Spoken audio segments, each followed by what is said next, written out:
శ్రీ సాయిరామ్. సాయిబంధులరా, ఆత్మస్వరూపులరా, ప్రేమస్వరూపులరా, సనాతన ధర్మ ప్రేమికులరా, హైందవ సోదరులరా, అందరికీ నమస్కారం. సరే, ప్రస్తుతానికి భారతదేశంలో మొత్తం ఎలా ఉందో తెలియదు, కానీ మన ఆంధ్రదేశంలో మాత్రం సోషల్ మీడియా వరకు ఆ పర్సెంటేజ్ ఎంత ఉంటుందో నాకు తెలియదు. సోషల్ మీడియా వరకు మాత్రం ఏదో మత సంబంధమైన యుద్ధాలు జరిగిపోతాయేమో, బాబా గారి భక్తులకి, హిందువులకి. బాబా భక్తులు కూడా హిందువులే, కాకపోతే దురదృష్టం అలా వేరు చేసేలా తయారు చేసింది. అది కూడా కొంతమంది ఆవేశపరులనాలో, లేదా జ్ఞానంతో చేస్తున్నారనాలో, లేదా మరొక ఏదన్నా అజెండా పెట్టుకొని చేస్తున్నారో, ఏదేమైనా కావాలని చేస్తున్నారని చెప్పొచ్చు. సోషల్ మీడియా పర్సంటేజ్ నాకు తెలియదు. అంటే మన ఉభయ రాష్ట్రాల్లో ఒక 10 కోట్ల మందో 9 కోట్ల మందో ఆంధ్ర ప్రజలు ఉంటే, ఈ సోషల్ మీడియా ఫాలోయర్స్ నాకు తెలిసి ఓ 10 లక్షల మంది ఉంటారు. అంటే జనరల్గా న్యూస్ ఐటమ్స్ చూసేవాళ్ళు కానీ, స్పోర్ట్స్ ఐటమ్స్ చూసేవాళ్ళు కానీ, ఏదైనా సోషల్ మీడియా ఫాలోవర్స్ 10 లక్షల మంది ఉండొచ్చు. అంటే ఒక 1%. దాంట్లో బాబా గారి విషయాన్ని చూసేవాళ్ళు 0.000 ఎక్కడో ఉంటుంది అంతే. కాబట్టి క్రికెట్ ఆట ఇష్టపడే వాళ్ళు క్రికెట్ ఆటని దాని మీదనే దృష్టి పెట్టి 24 గంటలు దాని గురించే మాట్లాడుకున్నట్టుగా, ఉన్నంత మాత్రాన ప్రపంచమంతా క్రికెట్ ఆట ఒక్కటే ఉండదు, అందరూ క్రికెటే ఆడరు. కాబట్టి ఆ భ్రమలో మనల్ని ముంచుతాయి అంతే. బాబా గారిని వ్యతిరేకిస్తున్నటువంటి వాళ్ళు వాళ్ళేదో వాళ్ళ టైంపాస్ కోసమో, వాళ్ళ జీవన వృత్తి కోసమో,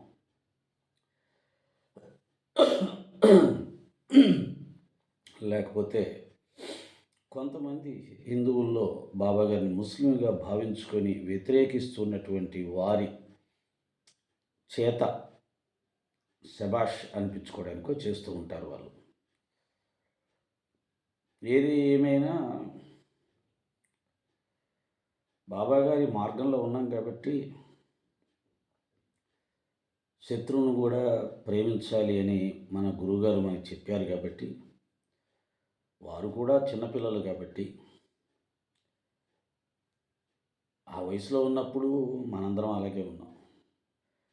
నాకు తెలిసి వారి వయసులో ఉన్నప్పుడు చాలామంది సత్యసాయిబాబా గారిని వ్యతిరేకించిన విషయం మనందరికీ తెలుసు. సత్యసాయిబాబా గారిని ఎంతమంది అయితే ఇష్టపడతారో అంతకు చాలా రెట్లు వ్యతిరేకిస్తుంటారు, నమ్మరు. అది ఎందుకు జరుగుతుందంటే మనం ఏం చెప్తాం, ఎవరి అభిప్రాయం వారిది కదా.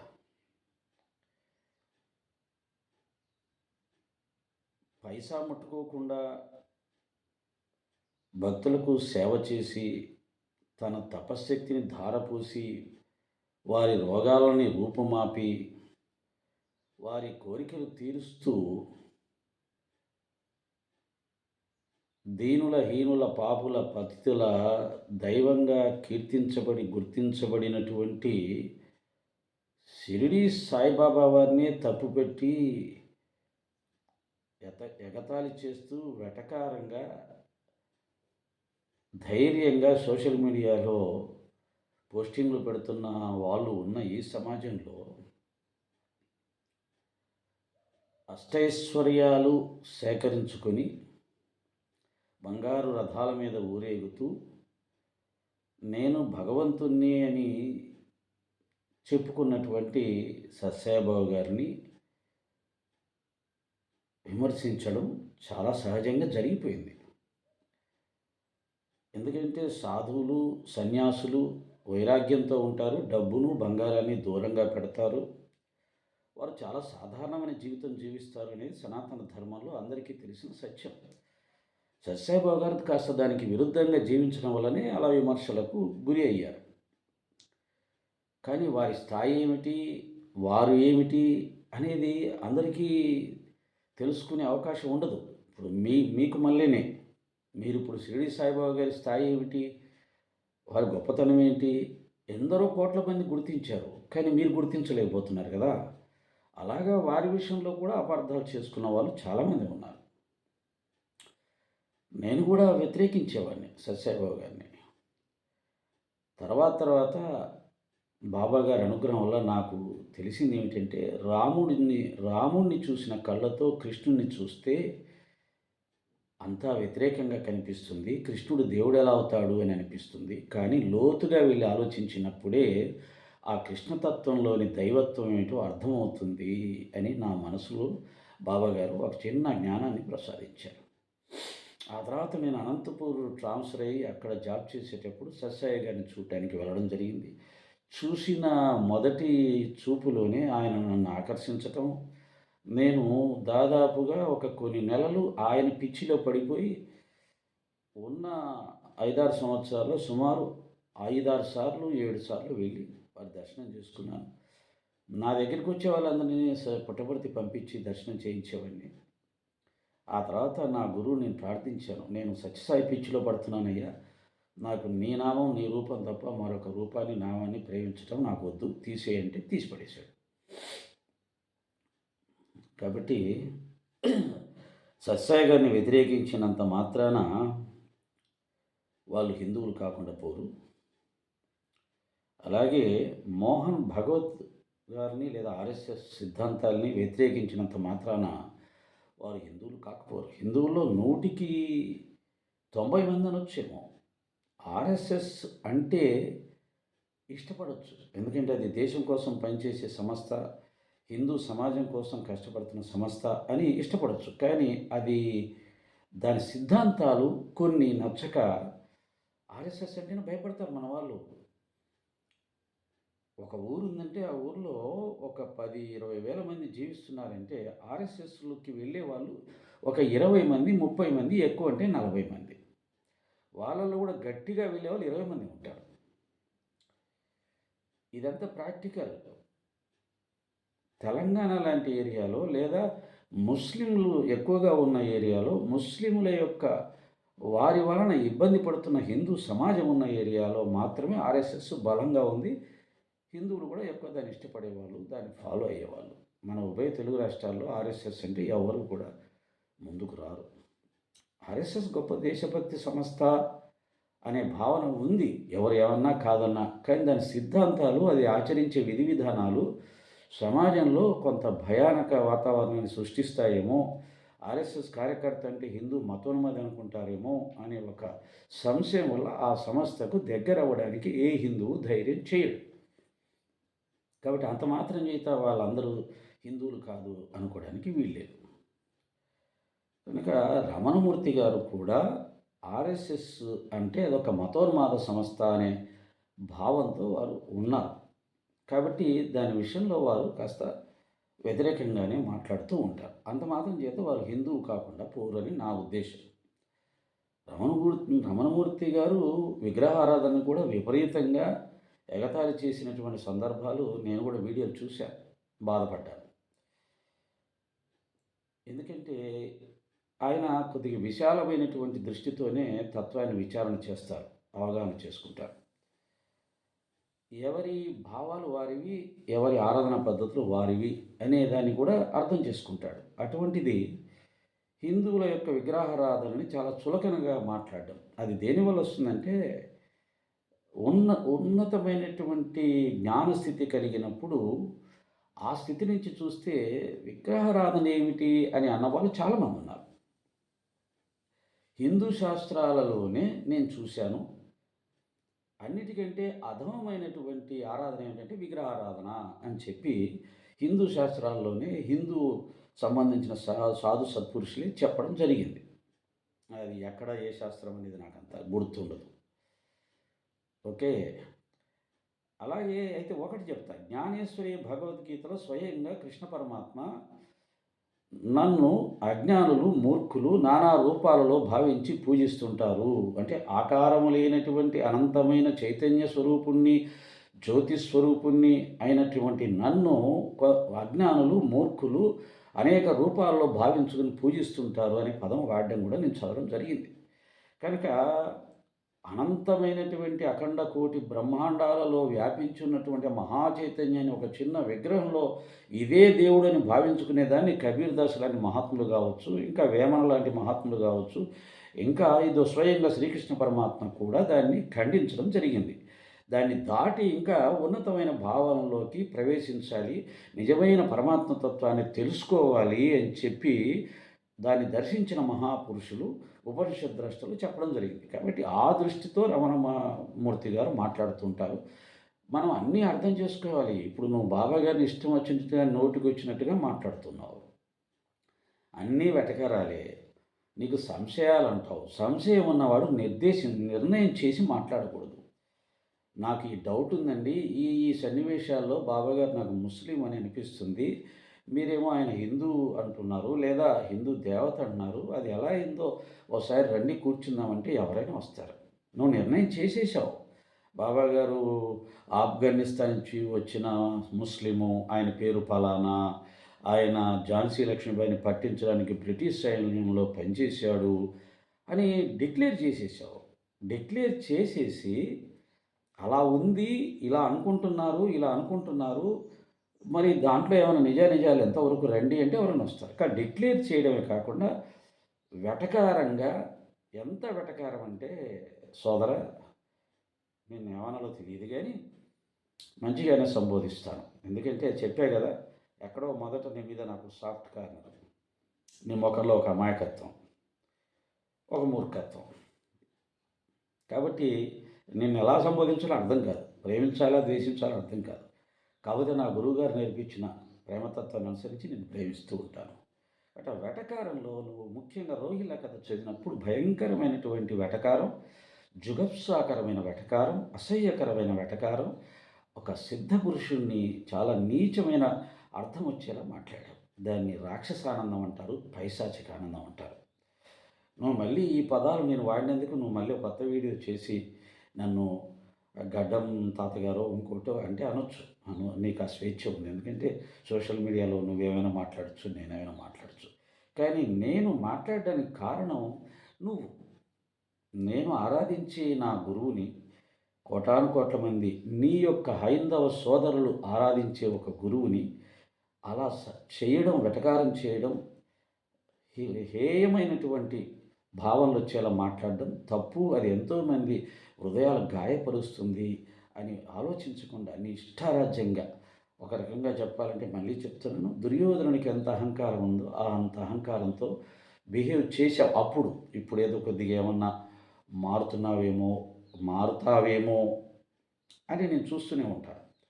సరే, మారే వరకు చూడాల్సిందే. మా బావగారు కూడా ఆ బాలబాటేనో లేదా ఇప్పుడు వచ్చిన సీరియల్లో కులకర్నో ఎవరైతే బాబా గురించి నీలాగే వ్యతిరేకంగా వచ్చే వాళ్ళందరికీ బోధించేవాడు. అతను మారే వరకు బాబా అతన్ని ప్రేమించుకుంటూనే వెళ్ళాడు. కాబట్టి అదే మేము పాటించాలి. మనకి అలా నువ్వు హేయమైన భావాలు వచ్చేలాగా చాలా చేసావు. మళ్ళీ చాలా చక్కగా, చాలా నంగనాచిలాగా, చాలా అమాయకంగా, నేను ఎప్పుడూ బాబా గారిని దూషించలేదు, అన్పార్లమెంట్ వర్డ్స్ వాడలేదు అంటావు. ఎలా అంటావు? అది తప్పు కదా. ఒకసారి నీ వీడియోలను చూసుకో. బాబా గారిని అంటే అన్పార్లమెంట్ అంటే చెడ్డ పదాలు ఉపయోగించడం కాదు, చెడ్డ భావాలు వచ్చేలాగా వక్రీకరించి మాట్లాడడం అది ఇంకా తప్పు కదా. ఒక అపవాదు వేయడం. మొన్ననే నన్ను ఒక సోదరుడు నా మీద, సాయిదాస్ గారు నా మీద కుట్రబన్నాడు అన్నాడు. ఆ పదం చాలా పెద్ద పదం కదా. తిట్టినా పర్లేదు, కోపగించినా పర్లేదు, కానీ ఆ కుట్ర అనే పదానికి ఎంత అర్థం వస్తుందో తెలుసా? ఎంత అతని క్యారెక్టర్ మొత్తాన్ని ఎంత పూర్తిగా నాశనం చేస్తుందో తెలుసా? అలా నువ్వు బాబా గారి గొప్పతనాన్ని పూర్తిగా నాశనం అయ్యేలాగా, లేకపోతే తగ్గించేలాగా చాలా చాలా భరించలేనంత స్థాయిలో నువ్వు మాట్లాడావు. ఒకసారి నీ వీడియోలు చూసుకో. అలాగే నువ్వు పెట్టినటువంటి ఆ తంబిరేలో ఏ ఏరియాలు అంటావు? తంబిరేలు డొక్కులాగా. కాదులే ఆయన తంబిరేలు డొక్కు చాలా పవిత్రమైంది. కానీ నువ్వు తంబినేలో ఏదో అంటారు కదా! ఆ పేర్లు కూడా ఎంత నికృష్టంగా ఉంటాయి. ఎంత అంటే ఒక రకంగా చెప్పాలంటే ఎప్పుడు తప్పులు చేసేవాడికి ఇక వాడికి చేసే తప్పనే అనిపించదంట. అలా బాబా విషయంలో నువ్వు చేస్తున్నటువంటి ప్రచారం గానీ, ఆయన గురించి మాట్లాడుతున్న విధానం గానీ, చాలా కిందికి దిగజారిపోయి మాట్లాడుతున్నావు. సరే, నీకు ఆయన మీద వ్యతిరేకత ఉందా? లేకపోతే వేరే ఉద్దేశంతో చేస్తున్నావా? అది నీకు తెలుసు గానీ, నా వరకు అది మంచిది కాదు. ఎందుకంటే మన సనాతన ధర్మంలో అప్పుడు చెప్పాను, ఎప్పుడు చెప్తాను.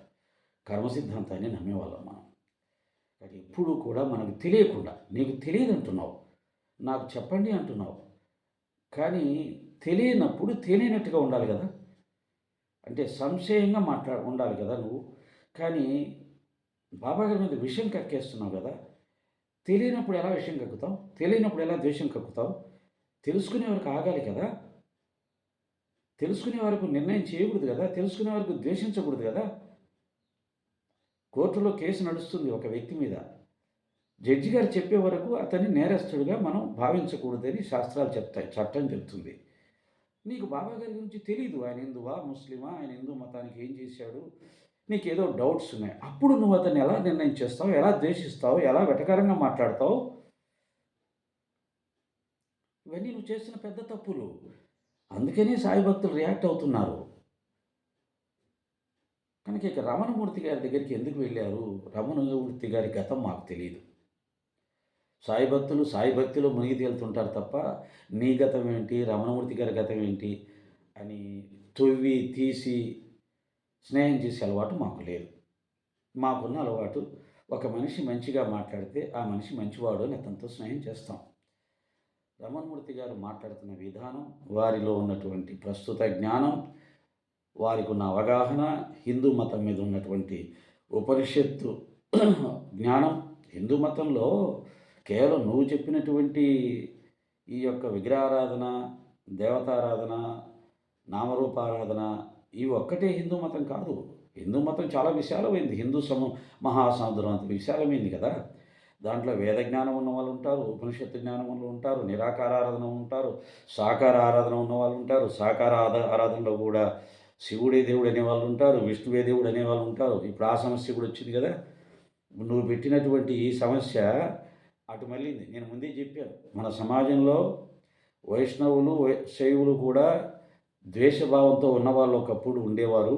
అది కూడా మన హిందూ సమాజాన్ని చీల్చి చెండాడింది, నాశనం చేసింది. సగం అదే నాశనం చేసింది. కొన్ని వందల సంవత్సరాలు అది మన హిందూ సమాజాన్ని విభజించింది. ఆదిశంకర భగవత్పాదుల పుణ్యం అనేది మళ్ళీ సర్దుకుంది. ఆ సర్దుకున్న దాన్ని కాలగమనంలో మతాలు అనేకం వచ్చి చేరడం వల్ల, మతద్వేషాలు ఎక్కువైపోవడం వల్ల మళ్ళీ బాబాగారు వచ్చి, బాబు మతాల పేరుతో తనుకోవాకండి, నామరూపాల పేరుతో తనుకోవాకండి, అంతా ఒకటేరా, హాయిగా కలిసిమెలిసి ఉండండి అని కలపడానికి ఆయన ఒక ప్రయత్నం చేస్తే, నీలాంటి వాళ్ళు చెప్పబే కలవడానికి వీల్లేదు, మనం తనుకోవాలని చెప్పి విడదీస్తుంటే, ఇప్పుడు ఆ పక్క కూడా ముసలం పుట్టింది. శివుడే దేవుడని కొంతమంది, విష్ణువే దేవుడని కొంతమంది, 4 పీఠాలు శంకరాచార్యులు పెట్టలేదని చెప్పి ఒక మహానుభావుడు, గొప్ప స్వామీజీ, లక్షలాది మంది అభిమానులు ఉన్నటువంటి స్వామీజీ, ఇప్పుడున్న స్వామీజీలో గొప్ప పేరు ఉన్నటువంటి వాడు, ఆయనే ఒక విచిత్రమైనటువంటి వాదన తీసుకొచ్చేసాడు. దాంతో శైవులందరికీ కోపం వస్తుంది. ఇది ఎక్కడ దాకపోతుంది? రేపు ఇది పెరిగి పెద్దది మళ్ళీ మన హిందూ సమాజం రెండుగా చీలిపోతే దాన్ని కలిపేవాడేవాడు. ఆదిశంకరాచార్యుల అవతారం అని చెప్పుకుంటున్న నువ్వే కలపాలి. మళ్ళీ దాని మీద ఒకసారి దృష్టి పెట్టు. చిన్నజీయ స్వామి గారు చెప్పింది ఎంతవరకు కరెక్టు, అది హిందూ సమాజానికి ఎంతవరకు ఉపయోగపడుతుందో ఒక్కసారి దాని మీద దృష్టి పెట్టు. దాని మీద వీడియోలు చేయి. ఆ వీడియోలు చేసినప్పుడు కొద్దిగా మంచిగా మాట్లాడు. ఇప్పుడు మాట్లాడవాక వాడు వీడు అని చెప్పేసి వెటకారాలు. ఈ వెటకారాలు ఇవన్నీ కూడా మనం ఈ టీవీ ముందుకు, కెమెరా ముందుకు రాకముందు ఉండాలి. వచ్చిన తర్వాత ఒక పద్ధతిగా, కుదురుగా, ఒక బాధ్యత గల వ్యక్తిగా మాట్లాడాలి. ఏదో సినిమా యాక్టర్లాగా విజులు కొట్టి చూడడానికి డైలాగ్ చెప్పి చెప్తే ఎలా అబ్బాయి? ఓకేనా? కాబట్టి నువ్వు పెట్టిన పుండు అది అటెటో పోయి మన హిందువులకే తగులుకుంటుంది చూడు. శివుడు దేవుడు, విష్ణు దేవుడు ఇది పెరిగి పెద్దదై మళ్ళీ హిందూ సమాజానికి ఏ సమస్య తెస్తుందో ఒకసారి దాని మీద దృష్టి పెట్టు. బాబాగారి భక్తుల వల్ల ఏ ఇబ్బంది లేదు. బాబాగారి భక్తుల వల్ల గొప్ప ఉపకారం ఏంటంటే చివరికి ఈ ప్రపంచంలో సాయి తత్వము, సాయి భక్తులు మాత్రమే హాయిగా ప్రశాంతంగా ఉంటారు. ఎందుకంటే వారు విష్ణువుని, శివుని అందరినీ సమానంగా స్వీకరిస్తారు. శివుడు వేరు, విష్ణు వేరు అనే భావం బాబా భక్తులకు రాదు. కానీ హిందూ సమాజంలో ఉన్న వాళ్ళు మాత్రం విష్ణువు గొప్పని ఒకరు, శివుడు గొప్పని ఒకరు ద్వేషించుకుంటూ, విమర్శించుకుంటూ సాయిరామ్ అయిపోతారు. ఓకేనా? మా గురుగారు అనుకున్న వల్ల మేము మాత్రం అందరి దేవతలను హ్యాపీగా స్వీకరిస్తాం. మతాల విషయంలో కానీ, కులాల విషయంలో కానీ, దేవతారాధనల విషయంలో కానీ ఎటువంటి సంశయం లేని, అన్నిటి యందు సమభావన కలిగి అంతట్లో పరమాత్మను చూసే ఏకైక మార్గం మా గురుదేవుడి మార్గం. ఓకే, కాబట్టి ఆ మార్గం గొప్పదైంది. ఈనాటి యువత కూడా సాయిబాబా గారి తత్వాన్ని మాత్రమే ఇష్టపడుతూ, బాబా గారిని మాత్రమే దైవంగా ఆరాధిస్తూ, గుర్తిస్తూ బాబా మార్గంలో ప్రయాణం చేస్తున్నారు. నీకు ముందే చెప్పా, నీకు ధైర్యం ఉంటే నీ సిద్ధాంతాన్ని యువత ఎక్కువగా ఉన్న కాలేజీలకు వెళ్ళు, బాబా గారిని పూజించొద్దు, మన సనాతన ధర్మం కాదైనా అని చెప్పు. నీకు అక్కడ వారి దగ్గర నుంచి వచ్చే సమాధానం ఏంటో, ఎందుకంటే వాళ్ళు గొప్ప జ్ఞానులు, విద్యావేత్తలు, మళ్ళా కాదు కదా. కాబట్టి వాళ్ళ దగ్గరికి వెళ్ళి చెప్పు, నీకు వాస్తవం అనేది నీ దృష్టిలోకి వస్తుంది అని చెప్పా. నువ్వేం ప్రాక్టికల్ చేయట్లా, ఎంతసేపు వీడియోలు చేయడమే చేస్తున్నావు. ప్రాక్టికల్ చేస్తే కానీ నీకు వాస్తవం దృష్టిలోకి రాదు. కాబట్టి రమణమూర్తి గారు ఏమిటి అనేది, ఆయన గతం ఏంటని మాకు తెలియదు. ప్రస్తుత రమణమూర్తి గారిని మేము ఇష్టపడ్డాం. ఎలా? ప్రస్తుత నీ పేరు ఎత్తడం నాకు ఇష్టం లేదు కానీ, ప్రస్తుత నిన్ను ఇష్టపడుతున్నారు కదా. నువ్వు ఒకప్పుడు మతం మారావు, హిందూ మతాన్ని ద్వేషించి హిందూ మతంలో ఏం లేదని నిర్ణయం చేసుకొని పరమతానికి వెళ్ళిపోయి మళ్ళీ అక్కడ ఏమీ లేదని చెప్పి మళ్ళీ మన హిందూ మతంలోకి వచ్చావు. వచ్చి మళ్ళీ బాబా దగ్గరికి వెళ్ళావు, అక్కడ ఏమి లేదని చెప్పి మళ్ళీ వచ్చావు. ఇలా నువ్వు ఏ విధంగా అయితే అన్నీ మారుతూ ఇప్పుడు ఈ స్థితికి వచ్చి నీ యొక్క సనాతన ధర్మం యొక్క గొప్పతనాన్ని చెప్పాలి అని ప్రయత్నం చేస్తున్నావో, వారు కూడా గతంలో అనేక రకమైనటువంటి మార్గాల్లో ప్రయాణం చేసి ఉండవచ్చు, అనేక మార్గాల్ని వారు ఆశ్రయించి ఉండవచ్చు. కానీ ఇప్పుడు వారు ఉపనిషత్తు జ్ఞానాన్ని చక్కగా అవగాహన చేసుకొని, ఉపనిషత్తు జ్ఞానం మాత్రమే భారతదేశాన్ని ఏకం చేయగలదు, హిందువులందరినీ ఏకం చేయగలదు, మత విద్వేషాలు, కుల విద్వేషాలు లేకుండా, జాతి మత వర్గ భేదాలు లేకుండా అందరిలో పరమాత్మను దర్శించగలిగిన జ్ఞానం ఒక ఉపనిషత్తు మాత్రం ఇవ్వగలదు అని నమ్మి దాన్ని వారు ప్రచారం చేస్తున్నారు. ఆ వాక్యాలు మాకు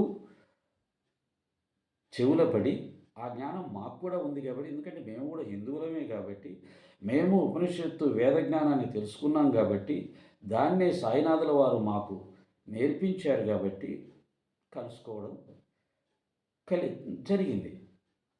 అలాగే మత విద్వేషాలని రగలుస్తూ హిందూ మతంలోనే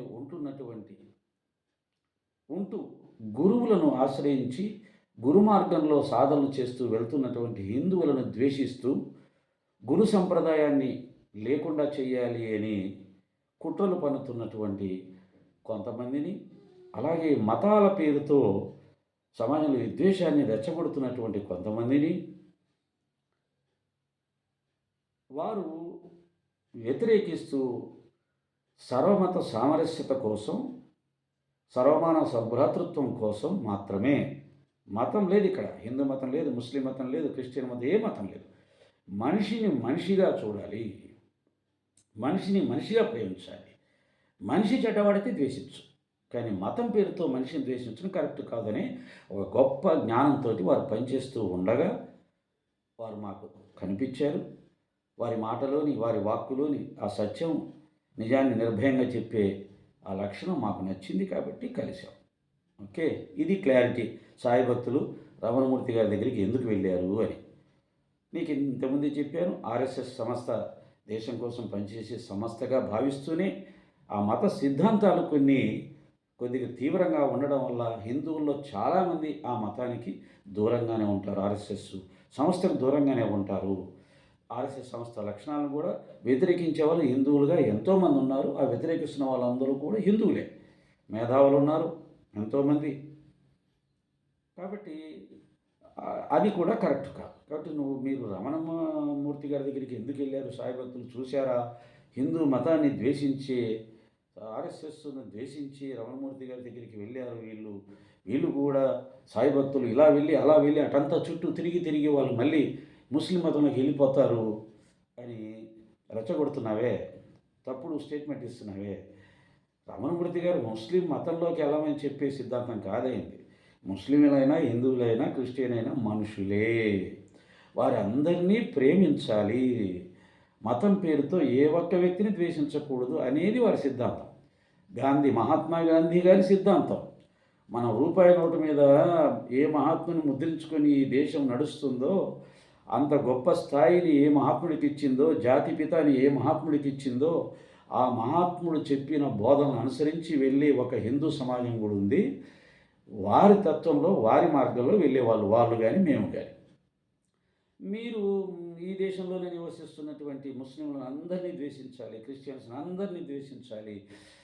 ఆ విధంగా ద్వేషిస్తూ, కొట్టుకుంటూ, తిట్టుకుంటూ ఈ దేశం మళ్ళీ సర్వనాశనం అయిపోయేలాగా చేయాలి మనం. ఎందుకంటే మీ ఆత్మలు పూర్వకాలంలో ఈ యొక్క దేశాన్ని కుల మతాల పేరుతో వేరు చేసినటువంటి ఆత్మలై ఉండొచ్చు. ఎందుకంటే పునరతి జననం, పునరతి మరణం అని మన సనాతన ధర్మంలో ఉంది కదా, అలా పుడుతూ ఉంటారు. అలా మీరు మత విద్వేషాలకు పూర్వజన్మలో రగిల్చి మీ ఆవేశాలతో, మీ అజ్ఞానంతో ఈ దేశాన్ని చిన్నాభిన్నం చేసిన ఆత్మ ఉండొచ్చు. మళ్ళీ ఇప్పుడు పుట్టి అదే లక్షణాలతో మీరు ప్రవర్తిస్తూ ఉండవచ్చు. ఓకే. కాబట్టి సరే, మీ పద్ధతి మీది, మా పద్ధతి మాది.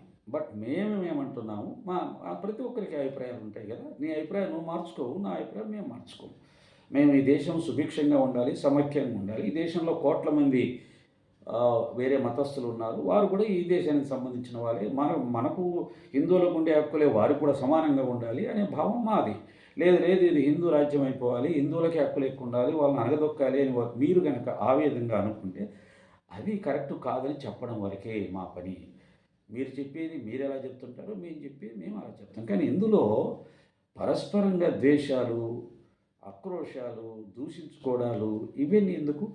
ఒక సిద్ధాంతాన్ని చెప్పేటప్పుడు గౌరవంగా చెప్పాలి, ఒక అభిప్రాయాన్ని గౌరవంగా వ్యక్తం చేయాలి. నువ్వు ఆ గౌరవాన్ని దాటిపోయి వ్యక్తం చేస్తున్నావు కాబట్టి అవతల వాళ్ళు ఆ విధంగానే ఆ గౌరవాన్ని దాటి మాట్లాడాల్సి వస్తుంది. ఈ పరిస్థితికి ఆద్యం నువ్వే. ఒకవేళ అలాంటి పరిస్థితికి సాయి భక్తుల్లో కానీ లేకపోతే ఇంకొక సంస్థలో కానీ ఆద్యులు ఎవరైనా ఉంటే అది వారి తప్పు కూడా. ఎవరైనా సరే అవతల వారి అభిప్రాయాలను ఖండించేటప్పుడు, వ్యతిరేకించేటప్పుడు సభ్యత సంస్కారంతో ఖండిస్తే అది మన రాజ్యాంగం అంగీకరిస్తుంది, చట్టం అంగీకరిస్తుంది. నేను ఇంతకుముందే చెప్పాను, నీ వాదన కరెక్ట్ కావచ్చు కానీ దాన్ని వ్యక్తం చేసే భాష సరిగ్గా లేదు కాబట్టే నీ మీద కేసులు నమోదవుతున్నాయి. యువతల వాళ్ళ అభిప్రాయాలని, వాళ్ళు చెప్పే పద్ధతిని, అవేంటంటే నీ విమర్శలకు వాళ్ళు సమాధానం చెప్తున్నారే తప్ప ఆ సందర్భంలో నువ్వు మాట్లాడుతున్నట్టుగానే వాళ్ళు కఠినంగా మాట్లాడవచ్చు. కాబట్టి వారి మీద కేసులు నమోదయ్యే అవకాశం లేదు. అలా అవకాశం ఉంటే నువ్వు ఎప్పుడో కేసులు పెట్టేవాడివి కదా. కాబట్టి ఏదైనా నోరు మంచిదైతే ఊరు మంచిది అన్నట్టుగా నీ నోరు అదుపులో పెట్టుకొని మాట్లాడి ఉంటే ఇప్పటిదాకా వచ్చేది కాదు. సరే, రమణమూర్తి గారితో సాయి భక్తులు ఎందుకు కలిశారు, చూశారు అంటున్నావు కాబట్టి నేను ఈ వీడియో చేస్తున్నాను. ప్రస్తుత రమణమూర్తి గారు మాకు నచ్చారు, వారి జ్ఞానం మాకు నచ్చింది. అది హైందవ ధర్మానికి, సనాతన ధర్మానికి 100% సరిపోయేలా ఉంది. నువ్వు చెప్పే హిందూ మతం నిన్న మొన్న పుట్టి ఉండవచ్చు, కానీ సనాతన ధర్మం అనేది అనాదిగా ఉన్నది. అది వేద ప్రతిపాదితమైనది, ఉపనిషత్తు ప్రతిపాదితమైనది. నిరాకార నిర్గుణ పరబ్రహ్మ చైతన్యానికి సంబంధించింది. సకల జీవకోటిలో, ప్రాణికోటిలో, చరాచరాలలో పరమాత్మ చైతన్యం ఉన్నదని నమ్మి దాన్ని సమానంగా గౌరవించమని, పూజించమని చెప్పినటువంటి సనాతన ధర్మానికి సంబంధించినటువంటి జ్ఞానమే రమణమూర్తి గారు చెప్తుంటారు. అదే మేము చెప్తుంటాం. మాకు నీకు కొంత తేడా ఉంది. నీవు మా మార్గంలోకి రావాల్సిందే తప్ప నీ మార్గంలోకి ఎప్పుడూ రావు. ఎందుకంటే నీ మార్గాన్ని కొంతమంది మాత్రమే, అది కూడా నీది సామాజిక సంబంధించినటువంటి విషయం. అది మతం అనేది సమాజానికి సంబంధించిన విషయం, ఆధ్యాత్మికం అనేది ఆత్మకు సంబంధించిన విషయం, సనాతన ధర్మం అనేది ఆత్మకు సంబంధించిన విషయం, అది సమాజానికి సంబంధించింది కాదు. హిందూ మతం సమాజానికి సంబంధించింది. కాబట్టి నువ్వు హిందూ మతం ప్రకారంగా మాట్లాడుకుంటే భేదించుకో. మేము మతానికి సంబంధించి కాకుండా ఆత్మకు సంబంధించిన విషయంలోకి వెళ్ళిపోయాం. సనాతన ధర్మం అంటే ఆత్మకు సంబంధించినటువంటిది. అది గురువుల ద్వారా పొందదగింది, ఉపనిషత్ ద్రష్టల ద్వారా పొందదగింది. అది ఆ మార్గం మాది. కాబట్టి మతానికి, ధర్మానికి, సనాతన ధర్మానికి సరిపోదు. నీ మార్గం, నీ ప్రయత్నం నువ్వు హాయిగా చేసుకో. నీకు ఎవరైతే నచ్చలేదో, ఎక్కడైతే నీ మతానికి ఇబ్బంది వస్తుందనుకుంటున్నావో, నీ మతాన్ని చైతన్యపరచాలనుకుంటున్నావో చక్కగా అది సభ్యతతో చేసుకో. నువ్వు విజయం సాధిస్తావు. నువ్వు సభ్యత సంస్కారాలతో నీ భాషను మార్చుకొని మన సోదరుడు దువ్వాడ శివప్రసాద్ లాగా చక్కగా సాత్వికంగా నీ మతంలో జరుగుతున్నటువంటి ఇబ్బందులను తెలియచెప్పు. నీ మతస్థులు ఎలా ఆలోచించాలో, ఎలా ప్రవర్తించాలో చెప్పు. దానివల్ల నీకు మంచి ప్రయోజనం ఉంటుంది. ఎప్పుడైనా మంచి భాష, మంచి భావన వచ్చినప్పుడు అందరూ నీ మాట వింటారు. నువ్వు ఇలా ప్రవర్తిస్తే నీ ధర్మంలోనే చాలామంది నీ భాష నచ్చక, నీ భావం నచ్చక, ముఖ్యంగా సాయినాథం లాంటి సద్గురువుని విమర్శించే విధానం నచ్చక నువ్వు చేసే ప్రయత్నం మంచిదైనా నీకు దూరంగా వెళ్ళిపోయే అవకాశం ఉంది. నీ మార్గంలోకి వచ్చే అవకాశం ఉండదు. కాబట్టి మొదటి నుంచి చెప్తున్నాను, చక్కగా భాష మార్చుకో, చెప్పే విధానం మార్చుకో, పవిత్రమైన భావనలో ఉండి నిజమైన విమర్శ చేయి. పరిప్రశ్న కూడా వాడేవు కదా. పరిప్రశ్న అంటే అర్థం ఏంటో తెలుసా? నీకు తెలియకుంటేనే అడగాలి. నువ్వెవరినైతే అడుగుతున్నావో వారికి నీకన్నా ఎక్కువ జ్ఞానం ఉంది అని నువ్వు అంగీకరించి అడగాలి. అతనికి తెలుసా, నాకు తెలుసా, అతని కంటే నాకే ఎక్కువ తెలుసు, జస్ట్ అతన్ని అడిగి అతనికి ఏమీ తెలియదు అని అనిపించాలి అనే లోన అహంకార భావం పెట్టుకొని అడగకూడదు. పరిప్రశ్న అంటే చాలా భావం ఉంది. నాకేమీ తెలియదు, నేను ఎవరినైతే అడుగుతున్నానో వారు నాకన్నా జ్ఞానులు అని అంగీకరించి అడగాలి. వారు చెప్పే దాంట్లో సత్యాన్ని స్వీకరించడానికి సిద్ధపడి అడగాలి. స్వీకరించిన సత్యాన్ని ఆచరించి ఆధ్యాత్మిక పురోగతికి ప్రయత్నం చేయాలి అని అనుకొని అడగాలి. కానీ అతన్ని తప్పు అని నిరూపించడానికి నువ్వు అడిగితే అది పరిప్రశ్న కాదు. పరిప్రశ్న అంటే అర్థం సత్యచరిత్ర చదువు 39 అధ్యాయంలో తద్విద్ధి ప్రణిపాతేన పరిప్రశ్నేన సేవయా ఉపదేక్షంతి తే జ్ఞానం జ్ఞానినా తత్వదర్శిన అన్నదానికి నీలాగే పుస్తక జ్ఞానం ఉన్నటువంటి నానాసాహెబ్ చాందోర్కర్ గారికి బాబాగారు ముస్లిం కదా, ఆయనకి గీత ఏం తెలుస్తుంది అని అహంకారంతో ఆ శ్లోకాలు చదువుతుంటే, నానా ఏం చదువుతున్నావు అంటే భగవద్గీత బాబా అంటే ఏ శ్లోకం అని అంటే ఆ శ్లోకం చెప్పు అంటే చెబితే దాని ప్రతిపదార్థము అర్థము చెప్పు అని అంటే మెమ్మెమ్మెమ్మే అన్నాడు నీలాగే. అప్పుడు ఆ మహానుభావుడు చెప్పాడు పరిప్రశ్న అంటే ఏంటి, ప్రణిపాతం అంటే ఏంటి, సేవ అంటే ఏంటి, ఒకసారి చదువు బాబా చెప్పిన అర్థం. అప్పుడు నీకు బాబా యొక్క గురువు తత్వం, బాబా యొక్క విశ్వరూప సందర్శనం కలుగుతుంది. వ్యతిరేక భావంతో వద్దు. బాబా ఏం చెప్పాడు ఈ శ్లోకానికి, ఏదో చెప్పాడంటే కదా చూద్దామని తెలుసుకోవాలని చదువు, నీకు తెలుస్తుంది. కాబట్టి రమణమూర్తి గారి విషయంలో సాయి భక్తులు కలవడానికి ఒక క్లారిటీ ఇచ్చారు. నాకు తెలిసినంత వరకు వారు విశాలమైనటువంటి జ్ఞానంతో ఉన్నారు. వారి గతంలో ఏంటనేది మాకు తెలియదు. ఒకవేళ గతం ఉన్నా ప్రస్తుతం మాత్రం వారు విశాలమైనటువంటి జ్ఞానంలో ఉన్నారు. వాల్మీకి లేడు, దొంగగా పనిచేసి అందరిని కొట్టి తిట్టి దోచుకున్నవాడు వాల్మీకి గొప్ప మన సనాతన ధర్మంలోనే ఉంది కదా. దానికంటే ముందు నువ్వే ఉన్నావు కదా. పరమతాలకు వెళ్ళి మళ్ళీ మన మతంలోకి వచ్చి ఇవన్నీ చేసి ఈరోజు నువ్వు ఆదిశంకర భగవత్పాదుల వారికి వారసుని చెప్పుకుంటున్న హిందువులు నమ్మి నీకు జేజేలు కొడుతున్నారు కదా నాన్న. అలాగే అనుకో. అంత మాత్రం చేత సాటి మనిషిని, నీకంటే వయసులో పెద్ద అయినటువంటి వారిని ఆయన అన్నాడు, నువ్వు చిన్నవాడివి, మనవడి వయసో కొడుకు వయసో ఉన్నావు. నువ్వు రెచ్చగొట్టిన విధానికి ఆయన కాస్త రెచ్చిపోయి ఆయన కూడా కొంత ఘాటుగా స్పందించాడు. నువ్వు చిన్నవాడివి కదా, రామభక్తులం కదా, మర్యాద రాముని భక్తులం కదా, పెద్దల్ని గౌరవించడమే రాముడి ధర్మం కదా. అవతలవాడు ఎంత అన్యాయం చేసినా దుర్మార్గం చేసినా చెల్లించకుండా తన వాక్కుని, తన ప్రవర్తనని, తన మనస్సును తన అదుపులో పెట్టుకొని మర్యాద పురుషోత్తముడు అనిపించుకున్నాడు. ఆ రామనామం పలుకుతున్న మనం, మనకంటే 40 సంవత్సరాలు 30 సంవత్సరాలు పెద్ద వయస్సు ఉన్నటువంటి వారిని అలా నోటికొచ్చినట్టు దూషిస్తే రాముడు సంతోషిస్తాడా? సనాతన ధర్మం మెచ్చుకుంటుందా? మనం ఒక దేశానికి, ఒక ధర్మానికి ప్రతినిధులుగా ఉన్నప్పుడు మన మీద చాలా బాధ్యత ఉంటుంది. చాలా బాధ్యత ఉంటుంది. మేము సాయి భక్తులుగా ఆ బాధ్యతను మేము కూడా భరించాల్సిందే. మాకెంత బాధ కలిగినా భరించాల్సిందే. చెప్పే కదా, ఒక వ్యక్తి మమ్మల్ని కుట్రదారు అంటే మేము నవ్వుతూ తీసుకున్నాం. ఎందుకంటే మేమేం చేయలేదు, మాకు తెలుసు అదే ఏం లేదు, ఊరికే అతను వేసేసాడు పెద్ద బండ, నవ్వుతూ తీసుకున్నాం. ఏదైనా విమర్శలో నిజం ఉంటే బాధపడాలి, మార్చుకోవాలి. ఆ విమర్శలో ఏమీ లేకపోతే సాయిరానికి వదిలేనా హ్యాపీగా ఉండాలి. నిన్ను ఆయన అన్న మాటల్లో కేవలం నీ క్యారెక్టర్ని, నీ మీద ఉన్నటువంటి కేసుల్ని ఎత్తి చూపిస్తూ నువ్వు కూడా అంత నిజాయితీపరులాగా మాట్లాడవచ్చా అన్నాడు. ఉన్నదాన్నే చెప్పాడు ఆయన. కాబట్టి ఘాటుగా చెప్పాడు. ఆ ఘాటుగా చెప్పడానికి నువ్వు వాడుతున్న భాష కారణం. ఆయన ఘాటుగా చెప్పాడు, నువ్వు మళ్ళీ అంతకంటే ఘోరంగా పదజాలాలు వాడుతూ ఆయన పెద్దరికాన్ని గౌరవించకుండా దూషించావు. ఆయన చేసినవి ఏమన్నా, గతంలో నీకు తెలిసినవి ఏమైనా ఉంటే, ఆయన పొందినవి ఏమైనా ఉంటే, ఆయన మీద ఉన్న అపవాదాలు ఏమైనా ఉంటే చెప్పు, తప్పులేదు. కానీ మళ్ళీ తొరే అనుకుంటూ పెద్దరికం లేకుండా, ఆయన యొక్క జ్ఞానానికి విలువ ఇవ్వకుండా మాట్లాడుతూ, ఆయనతో పాటు ఆయన దగ్గరికి వెళ్ళిన సాయి భక్తులందరినీ తెలివితక్కువలుగా దూషిస్తూ, సత్యసాయిబాబా భక్తులకు షిరిడి సాయి భక్తులు గొడవ పెట్టాలని చక్కగా నీ రాజకీయ చాతుర్యమంతా ఉపయోగించి, చూచారా సత్యసాయి భక్తులారా, సత్యసాయిబాబాని విమర్శించినటువంటి రమణమూర్తి దగ్గరికి వెళ్ళారు షిరిడి సాయి భక్తులు. మీరే తెలుసుకోండి వీళ్ళెవరో. మోహన్ భగవత్ గారిని, ఆర్ఎస్ఎస్ గారిని విమర్శిస్తున్నటువంటి వారి దగ్గరికి వెళ్ళారు. కాబట్టి సాయి భక్తులు ఎవరు తెలుసుకో.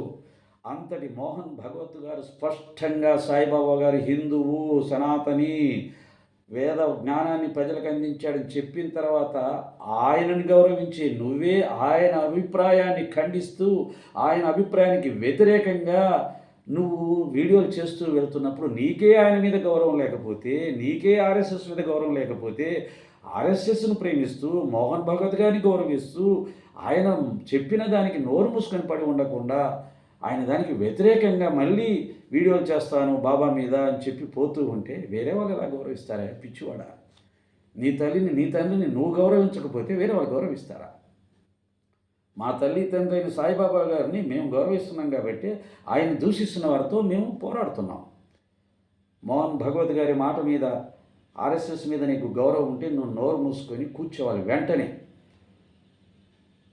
నీ గురువుని గౌరవించవు, మోహన్ భగవత్ గారు లాంటి మహాత్ముల్ని గౌరవించవు. ఇక నువ్వు ఎవరి మాట వింటావని, మా మాట వింటావనా? నీతో చర్చలు చేస్తే మా మాట నువ్వు వింటావనా? ఎంత హాస్యంగా ఉంది. నువ్వే చెప్తున్నావు కదా, మోహన్ భగవత్ గారు చెప్తేనే వినని వాడిని నువ్వు చెప్తే వింటానా రమణ అంటున్నావు కదా. మాకు తెలీదా? మోహన్ భగవత్ గారు చెప్తే కూడా వినకుండా మాట్లాడేవాడు మేము వచ్చి చెప్తే వింటాడా? నీకు అదొక వినోదం.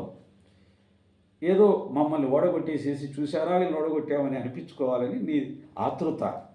నిజానికి నువ్వు ఓడగొట్టే ప్రసక్తే లేదు. నువ్వు పైసాకు కూడా పనికిరావు. సాయిబాబా భక్తుల ముందు నువ్వు పైసాకు కూడా పనికిరావు నాన్న. నీ జ్ఞానం ఏంటో సచేతం నీకు ఎలా అర్థమవుతుందో దాన్ని బట్టి తెలిసిపోయింది. కల్మాన్ కథలో తెలిసిపోయింది, శ్రీరామోత్సవంలో తెలిసిపోయింది. నీదంతా పై జ్ఞానం, కనీసం లోపటికి కూడా మునగల. బాబా తత్వం మహాసముద్రం లాంటిది. అది చాలా లోతుకు మునిగితే కానీ అర్థం కాదు. నీ తల ఇంకా పైనే ఉంది. కాబట్టి నువ్వేదో వీడియోలు చేసేస్తే ఇక్కడ ఎవరు భయపడరు బంగారు. 2 సంవత్సరాలు హ్యాపీగా నడుస్తుందని ముందే చెప్పా. నువ్వు చక్కగా బాబా గారి చరిత్ర రోజు ఒక వీడియో చేయి. దానికి మేము కూడా చక్కగా కౌంటర్ ఇస్తూ వీడియో చేస్తాం. అలా మన ఉభయలం కూడా సాయి సచరిత్ర పారాయణలో తరిద్దాం. ద్వేషభావంతో హిరణ్యాక్షుడు, రావణ బ్రహ్మ తరించారు. భక్తిభావంతో ప్రహ్లాదుడు, విభీషణుడు తరించాడు. ఇద్దరు తరిస్తాం, నో డౌట్. కాబట్టి హ్యాపీగా సచరిత్ర పారాయణ మొదలుపెట్టు. మాకేం అభ్యంతరం లేదు. నీకు చర్చలకి ఎవరు రారు. నేను మొదటే చెప్పాను కదా, బాబా గారిని అంత ఘోరంగా దూషించి అవమానించిన వ్యక్తితో చర్చల ప్రసక్తి లేదు. దానికి నాకు తెలియదు ఆయన ఏమిటి అనేది, తెలియకుండానే నేను విమర్శించాను, వెటకారం చేశాను కాబట్టి నేను తప్పు చేశాను, ఒప్పుకుంటున్నాను. తర్వాత ఇప్పుడు మీరు రండి చర్చలకి అంటే ఖచ్చితంగా వస్తారు. అలాగే లేనిపోయిన లిటిగేషన్లు పెడితే మళ్ళీ ఎవరు రారు. మా ప్రమోద్ చెప్పాడు చక్కగా, మీ గురువు గారినే మీరు న్యాయ నిర్ణేతగా పెట్టండి, నేను వస్తాను అన్నాడు. ఇంతకంటే ఎవరన్నా చెప్తారా? మీ గురువు అయ్యా, మీరు ప్రేమించే మీ గురువు న్యాయ నిర్ణేతగా ఉంటే మీకు మీకు అన్యాయం చేస్తాడా? మీ గురువు కూడా మీకు నమ్మకం లేదా? ఏమి ఆలోచిస్తున్నారు? ఏమిటి అసలు మీ ఆశ్చర్యంగా ఉంది. మీ గురువుని న్యాయ నిర్ణేతగా పెట్టుకోమన్నాడు ఆయన. ఆయన గురువునల్లా లేదా ఇతర సాయి భక్తులు ఎవరినో పెట్టుకుంటానల్లా.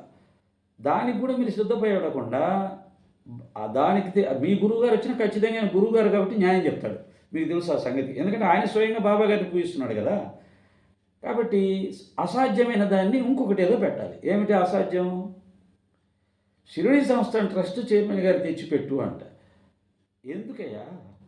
ఇక్కడ సమఉజ్జీలుగా ఉండవలసింది వాద ప్రతివాదనలు చేసేవాళ్ళు సమఉజ్జీలుగా ఉండాలి. నీకు సరిపోయే సమఉజ్జి ప్రమోద్ సరిపోతాడు, అతను ఓకే కదా. అతను సరిపోతే చెప్పు, ఇంకెవరన్నా కావాలంటే బాగానే ఉంటుంది. కానీ జడ్జీలు ఎందుకు? ఇంకో జడ్జి. కాబట్టి ఇది నువ్వు అన్నట్టుగా ఈరోజు సోమవారం కాబట్టి, మంగళవారం కాబట్టి నేను వాదించను, నేను ఒప్పుకోను. మన అన్నావు కదా, మోహన్ భాగవత్ గారు చెప్తే నోరు మూసుకొని కూర్చుంటా, మరుసటి రోజు ఏమన్నా నేను ఒప్పుకోను. బాబా గారు అందరికంటే గొప్పవాడని చెప్పాలి అంట. ఎందుకు? బాబా గారు హిందువు అని ఇచ్చాడుగా. బాబా గారు హిందువు సనాతని అన్నాడు. ఇంకా నువ్వు ఆ విషయంలో మాట్లాడకూడదు. బాబా ముస్లిం అనే ఆలోచనతో నువ్వు ఒక్క మాట కూడా మాట్లాడకూడదు. ఓకే, బాబా గారు పరబ్రహ్మ అందరికంటే గొప్ప అని చెప్పలేదు కాబట్టి నువ్వు ఆ విషయంలో నీ ఇష్టం. అది చెప్పలేదు కాబట్టి నేను ఆయన పరబ్రహ్మని, అందరికంటే గొప్ప దేవుడని నేను ఒప్పుకోను. ఆయన సనాతని, ఒక ఋషి, ఒక యోగి, అంతవరకు ఒప్పుకుంటా అని చెప్పాలి. ఆయన చెప్పింది ఏదో అంతవరకు ఒప్పుకోవాలి. ఆయన ముస్లిం అనే విషయం నీ నోట్ల నుంచి కలలు కూడా రాకూడదు. ఆయన మీద గౌరవం ఉంటే అయిపోయింది. రేపు మీ గురువుగారు చెప్తే గురువుగారు అంటావు. ఆయన చెప్తే ఏం లేదు గురువుగారు, మీరు చెప్పింది కూడా నాకు అర్థం కావట్లేదు గురువుగారు, కాబట్టి అర్థం కాలేదు కాబట్టి నేను ఇలాగే మాట్లాడతాను అని ఇస్తాం. అది నీ స్టాండు. కాబట్టి మోహన్ భగవత్ ఆయన షిరిడి సంస్థ ట్రస్ట్, ఆయన CEO.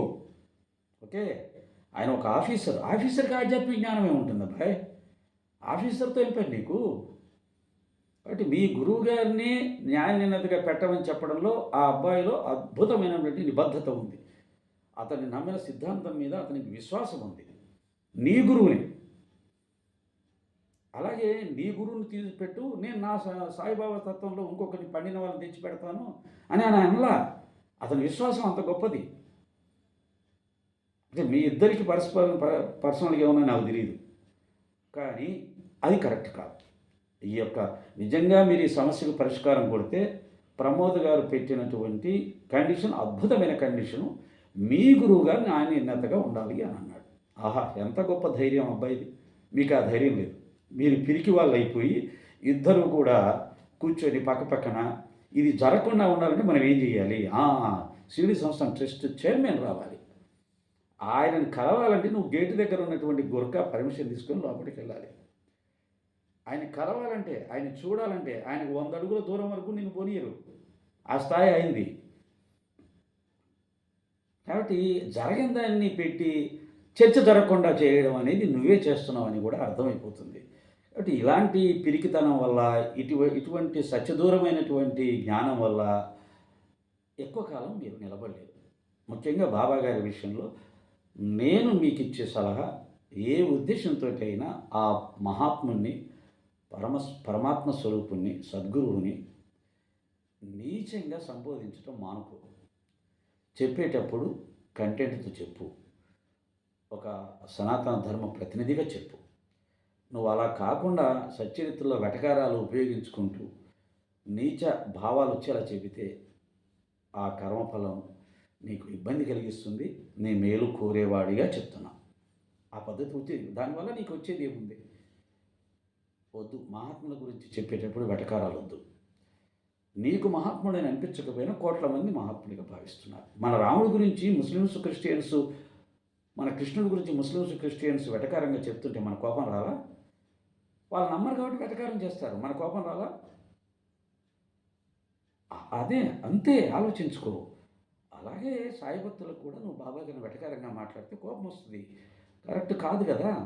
ఆ మాత్రం జ్ఞానం లేకుండా నువ్వు వేదాలు, ఉపనిషత్తులు వెనకాల బీరువాల నిండా పుస్తకాలు పెట్టుకుంటే ఏం లాభం అబ్బాయి? మన జ్ఞానం ఆచరణలో చూపించాలి. కాబట్టి మంచిగా నీలో ఉన్న చిన్న 1, 2, 3 లోటుపాట్లు సర్దుకుంటూ ప్రయాణం చేయి. హిందూ ధర్మంతో పోరాడు. భగవంతుడి ఆశీస్సులు ఉంటాయి.